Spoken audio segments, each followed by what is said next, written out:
In this segment, we're going to talk about angles and lines and measuring the angles that are created when we put lines together.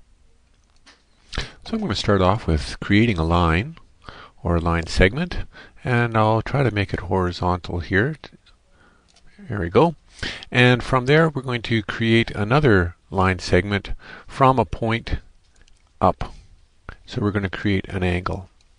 And we're going to use these angles to discuss some of the names and terms and characteristics of angles. So the first thing I'm going to do is I'm going to select these ones, and I'm just going to hide them for a moment because I don't want to really talk about that quite yet. And so what I have is a straight line. And if I was to take a protractor, there's my protractor, and can I make it larger? Yes, I can. It's a little fuzzy, but if I make it a little larger, you'll notice there's a couple of things on my protractor. If I'm measuring from the left going up, I use this outside edge from 0, 10, 20, 30, 40, 50, and it goes all the way over. If I'm measuring from the right-hand side and going up in this direction, I have to start at the 0. Whenever I start measuring, I start at 0. So I go 0, 10, 20, 30, going upwards in that direction. So I'm going to make it a little smaller again, and I'm going to take my protractor and I'm going to stick it so that this crosshair that's found right here is on my vertex of my angle. So I'll stick it right on there as close as I can. And if I was to measure from the left, I would notice that it goes 0 all the way up and around to 180 degrees. And if I was to measure from the right, I'd start at 0, going to the left all the way over for 180 degrees. And if I have the computer calculate that for me, I take my 3 angles and I ask it to measure the angle for me, it would show me that I have 180 degrees as well. So I'm going to be working with my protractor and having my computer also clarify some of the numbers for me. So a straight line has an angle of 180 degrees. So now I'm going to take my line and my point and I'm going to ask it to construct a perpendicular line. And so now I want to find out what's the measure of the angle from here to my perpendicular line. So I go across and I bring up my protractor. Again, I make my crosshairs line up on the vertex of my angle as close as I can. And it looks about there. So measuring from here, I go up and it's 10, 20, 30, 40, 50, 60, 70, 80, 90 degrees. And if I measured from the right, 10, 20, 30, 40, 50, 60, 70, 80, 90 degrees. And so this 90 degree angle is called a right angle. And right angles are 90 degrees. If I wanted to measure it with my computer, I would just make sure I need a point. So I'll put a point on there. And I'll go from here to here to here and ask it to measure the angle. And it's 90 degrees. So I have my straight line being 180 degrees and a perpendicular, creating a right angle, is 90 degrees. What happens if we have a measurement someplace else? So I'm going to extend this so that we can see the marking on my protractor a little bit.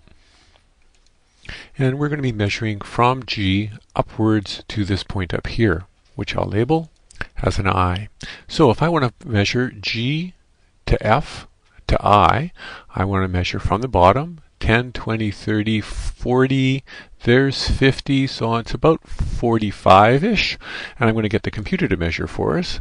So I'm going to tell it to go from G to F to I and tell me to find the measure, and it's 41. So I'm a little off on my measuring here. But again, this is the thing with the protractor. Sometimes it's very difficult to get a really accurate measurement. Now the cool thing is, as I change my angle here, my computer automatically changes the measurements for me. So here I'm about 20 degrees, 10, 20 according to this, 18.6. So obviously I'm off. You can see a little bit down here at the bottom. I'm a little off where my protractor is located. Let me see if I can fix that a little bit. Oh, I'm still a little off. I think that's about as best as I can do. So if I take this, I can see that it changes. All these measurements from 0 all the way up to my 90 degrees, which is called a right angle, all of these angles all have a name. And I'll make that a little bit more obvious by coloring it in. And so now I've colored it in. We can see that angle a little bit, that whole yellow angle. And all these yellow angles, from 0 all the way up to 90 degrees, as I said, have a name. And since they're greater than 0 but under 90 degrees, they're all called acute angles. And so there it is. Acute angles measure between 0 degrees, and that little circle up there is our symbol for degrees. And this kind of fancy L shape is our symbol for an angle. And M stands for the measure. So the measure of angle GFI is 81.3, and since it's less than 90, it would be called an acute angle. Now, over here on the other side, I have an angle that's bigger than 90 degrees. It goes up to 90 and some more. So I'm going to color that in.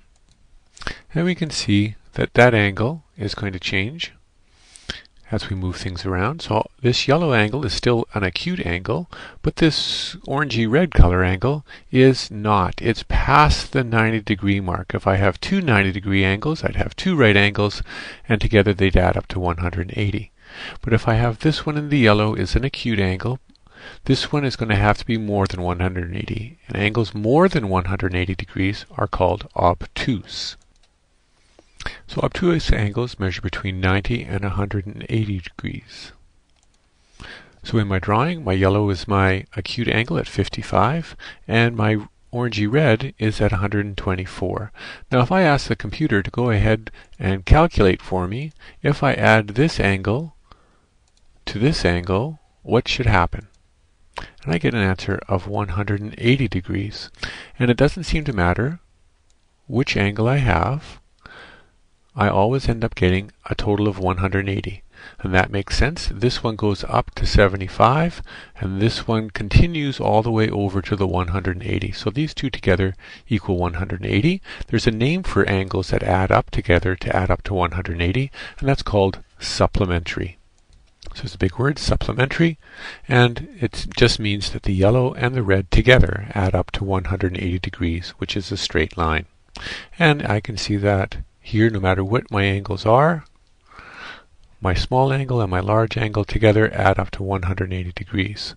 Now when I bring it over to this side, now this is my acute angle, and my yellow is my obtuse angle, but it still adds up to 180 degrees.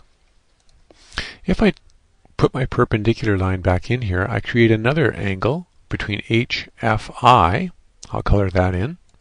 And we can see as if I move this line here, I have two acute angles. This acute angle, which is less than 90 degrees, and this acute angle, which is 10, 20, 30, 40, 50 degrees about.